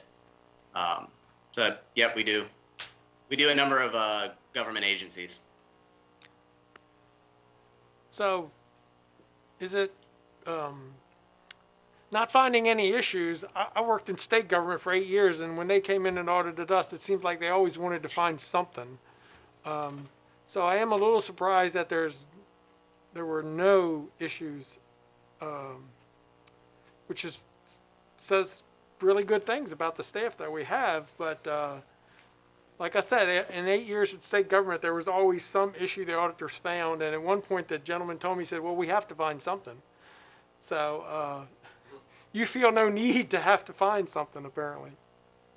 Well, I wouldn't say it's no need, but I would say, we look at it from, we had no audit adjustment. So one that speaks to the processes that hit the financial statements. And then if you look at going through the key processes and understanding the flow of documents, we found no material weaknesses from that perspective. So there's no recommendations we've had, going through the audit this year. And we seem to have ended the year with a surplus, which has surprised all of us. Do you see that trend at other government agencies? Yeah, if you would have asked me that before doing a lot of the final field works and seeing the final numbers for governments across, the audits that we do in Maryland, I would have bet there would have been losses or, negative change in fund balances. But I would say most governments, and I want to say all, I don't know if I can say all, but a lot of local governments have had positive changes in fund balance. And I think there's two reasons why. One is income taxes and have come in favorably. I think they've been up year over year, just about in every jurisdiction we've audited. Two, unfortunately, with the effects of COVID, I think that's led to, projects being delayed, and there may not have been as much spending during the fiscal year because of the, shutdown and the effect of COVID. If there's been vacant positions, those may not have been filled. So we've seen some delay in those expenses that were initially budgeted for the fiscal year. So you've seen kind of an uptick on the revenue side and then less spending, on the expenditure side. And I think that's happened across a lot of places. So maybe this question's outside of your realm, but we believe that the infusion of all these federal dollars has had an impact that's temporary in nature, and we are concerned about what that's going to look like as we move forward and that infusion ceases to continue. Yeah, and I would say, your kind of your traditional grants, let's put CARES money to the side, but, when you apply for a grant, a lot of times they're very program specific. So more or less in the financial statements, you would have a wash. So if you got a grant, to build a bridge, you build the bridge and you've got the offsetting revenue. CARES money is allowed, and the what was unique about CARES is the money kind of came out and then the rules kind of changed and was kind of in flux throughout, the last few months with the money. And actually the U.S. Treasury has gotten more lax and has kind of widened the scope of how that money could be used. And that's given governments the opportunity to cover certain salaries that otherwise may not have been covered. So there is some benefit that, those went to costs that otherwise you would have had to have had that loss recognized in 20 without the CARES money being received. So there is some benefit to getting that money during the fiscal year as well. All right. I think we're all good. Thank you, Chris. Good Okay, job. well, thank you. Thank you.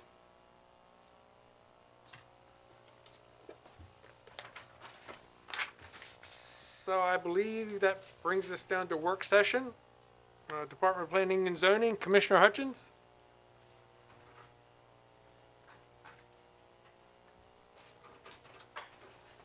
Go ahead, Mr. President. Yeah, well, Mary Beth is here if you want her to go ahead and, Yes, I don't have the okay. the memorandum. Mary Beth? before me. Good morning. Mary Beth Cook, Director of Planning and Zoning. Before you today, we are having a work session on a application for a request to the Comprehensive Water and Sewer Plan. So it would be a water and sewer category change. And instead of reading the memo and the discussion, most of this is covered in Tamara's presentation. So I'm just going to turn it over to her so she could walk through the map amendment that will be required to make this water and sewer category change. Note that this is the first time you're seeing it. We're just starting the process. If you are in favor of moving it forward through the process, the next step would be to schedule a work session with the Planning Commission. So I will turn it over to Tamara. Good morning, Commissioners. How are you? Good morning. Good. Just as a note, we are also joined today by DPW and Water and Sewer staff, and also Dan Kelsch, who is the engineer who submitted the application on behalf of the real estate agent and property owners. So we're here today. Our purpose is to discuss the proposed map amendment, number 2101. And as Mary said, we're here to seek approval to provide, to proceed with the requested amendment to the Planning Commission to schedule a work session. The proposed map amendment to the Coward County Comprehensive Water and Sewer Plan, the request to change the current category W6 and S6 to W3 and S3. These categories are to permit the use of future commercial development in the current rural commercial district. Previous development stalled due to issues to provide adequate on-site septic and well facilities. Public water and sewer lines currently exist on the northwest side of Maryland 231.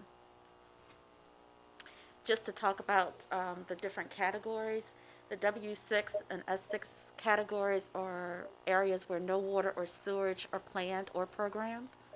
And W3 and S3, which they are asking for, are areas where improvements to or construction of new shared facility, community, and or multi-use sewage systems will be given immediate priority.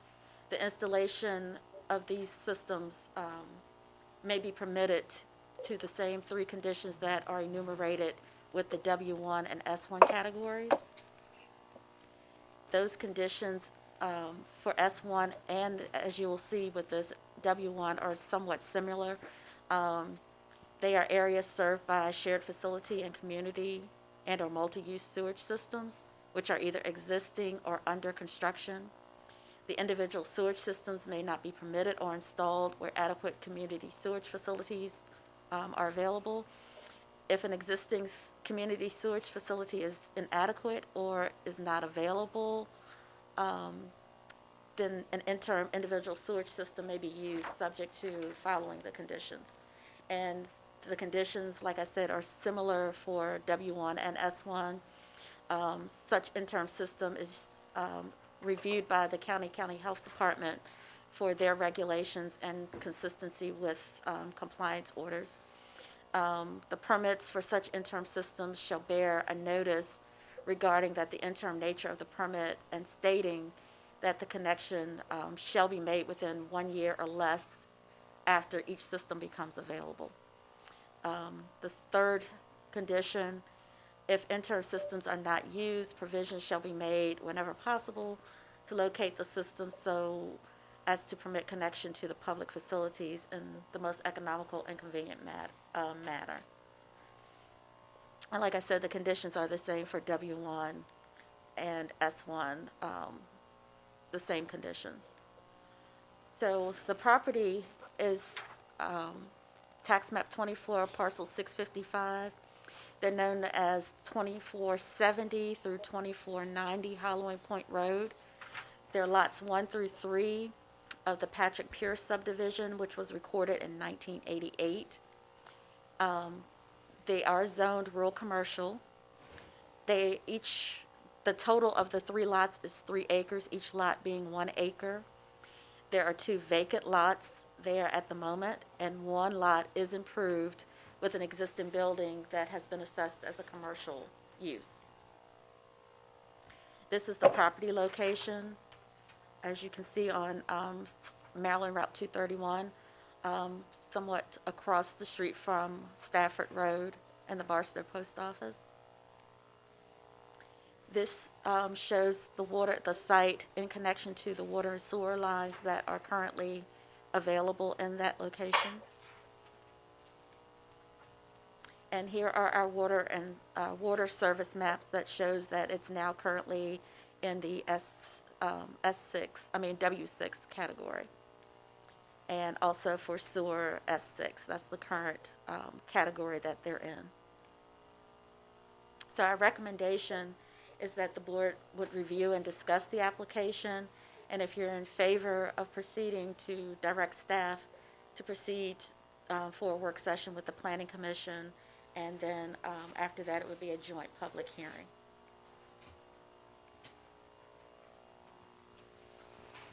So if you have any questions, we'll be glad to take your questions. So Tamara, in a nutshell, this is a property located on 231. It's been commercial for a very long time. Water and sewer currently runs down 231 across the street from this property.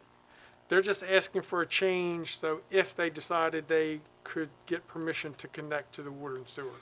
Yes, and to currently market the property, they feel that this is the best way to go to provide water and sewer because of the size of the lots. It's hard to meet the health department requirements and to develop them commercially. So they've been for sale off and on for quite some time. So this is why they're asking for the category change. And this in no way changes the use or density of that piece of property? No, it does not. Doesn't open up any other venues? No, it does not. It would not currently change any uses that are permitted there now or increase any density. Okay. And today you're just asking the board to proceed? For your blessings for us to take it on We're not to the approving Planning it Commission. today. not We're to just approve it. saying it's okay to start the process. Yes. So, any other Mr. President? questions? Commissioner Hutchins? Mr. President, I move for the board to approve moving it to a work session with the Planning Commission. This is the interim system that is already similar to what's in W1S1, and it's a new interim system under W3 and S3. It's been a commercial area for quite some time, and it's constrained to the 3 parcels that are co-located together that run in contact with Maryland 231. So I have a motion that we proceed. Second. And a second. So I have a motion and a second that we proceed with the process to change the designation on this property. Any other discussion? All those in favor say aye. Aye. Aye. Opposed? Motion carries 4-0. Thank you, Tamara. Thank you, Commissioners. Thank you. Thank you. Good seeing you. So, gentlemen, that's the next item on our agenda is public comment. Do we have any public comment today? Floor has been open for public comment. If there's anybody on the line that wishes to make comment, please press *9. You'll be identified by the last 4 digits of your phone number. You'll be asked to identify yourself and address whether or not you're speaking on your own behalf or as the designated representative of a group. Speakers will be given 2 minutes as individuals and 5 minutes if you are the designated representative of a group.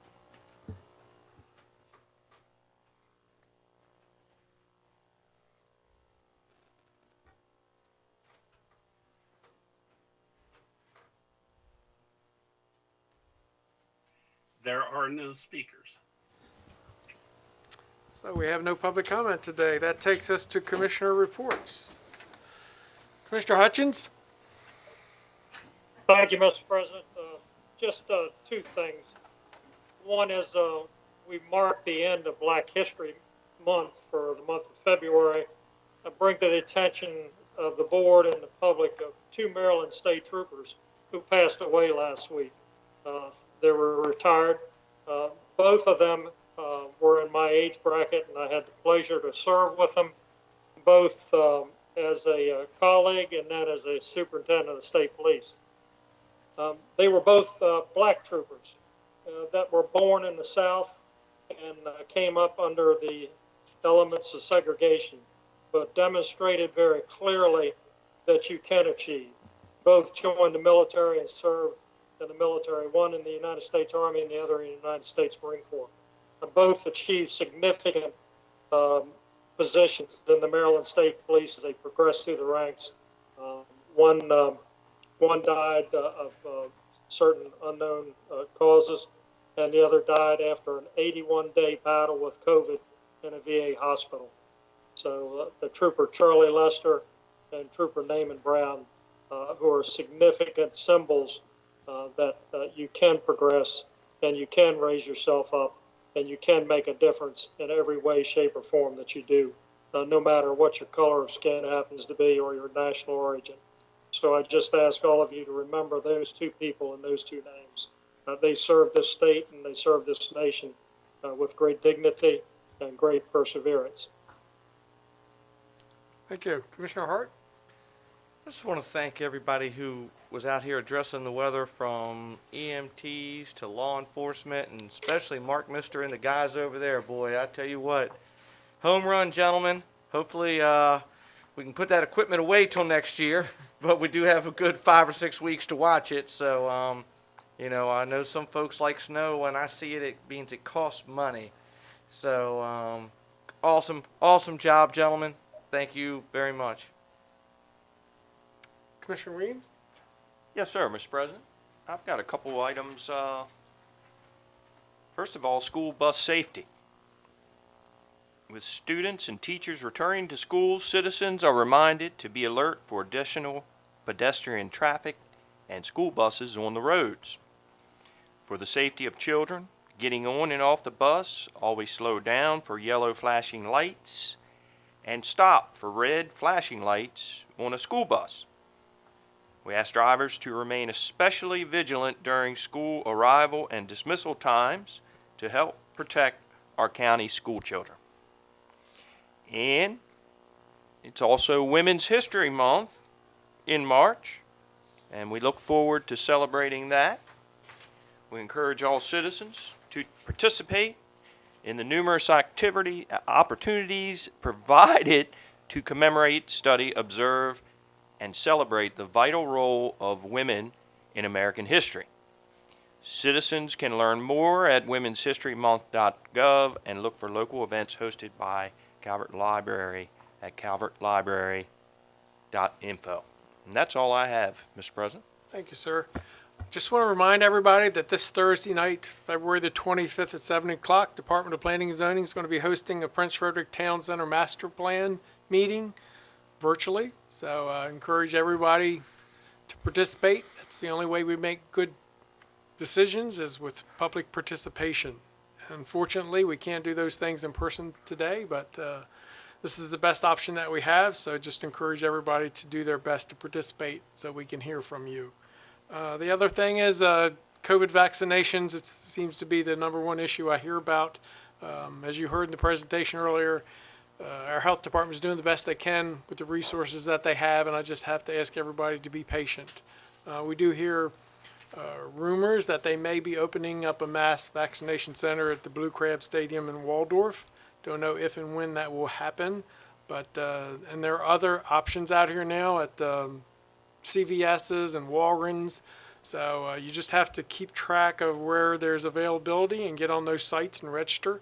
I only ask that if you do get your shot somewhere else that you remove yourself from the county registration list so that we don't keep you on that list and think that we still need to get to you, because besides what you may have heard, there is not coordination between all those registrations, and there is not the same guidelines for everyone. So as I say, we're doing the best we can.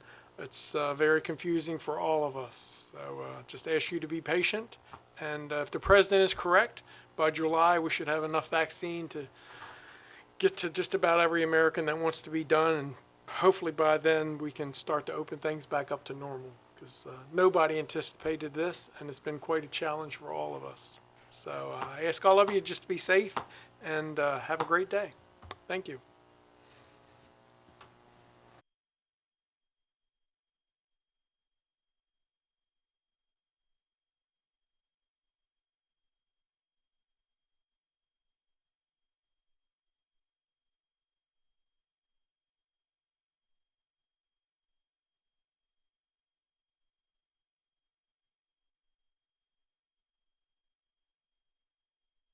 Into closed session pursuant to General Provisions Article Section 3-305 B12 to discuss personnel matters that affect one or more specific individuals over whom it has jurisdiction, and 3-305 B3 to discuss property acquisition for a public purpose and directly related matters.